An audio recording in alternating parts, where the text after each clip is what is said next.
Jambusar police સ્ટેશનની હદમાં તારીખ 14/4/2025થી 15/4/2025 દરમિયાન એક બનાવ બનેલો હતો, જેમાં આ કામના જે ભોગ બનનાર છે એમને આ કામના જે તોહમતદાર છે સફાન હસન મોલા નાઓએ લગ્ન કરવાની લાલચ આપી અને તેમની સાથે દુષ્કર્મ આચરેલું હતું.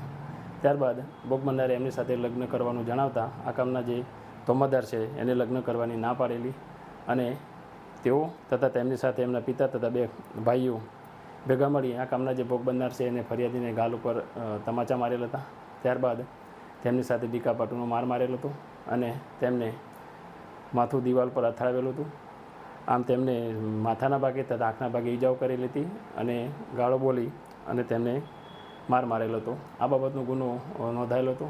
જે ગુનાના કામે આ ગુનામાં સંડોવાયેલ તોહમતદાર સફાન હસન મૌલા તથા એમના પિતા હસન અલી મૌલા નાઓને જંબુસર પોલીસે ધરપકડ કરેલી છે અને બાકીના આરોપીની શોધખોળ ચાલુ છે અને જંબુસર પોલીસ આ ગુનાની તપાસ હાલમાં ચલાવી રહી છે.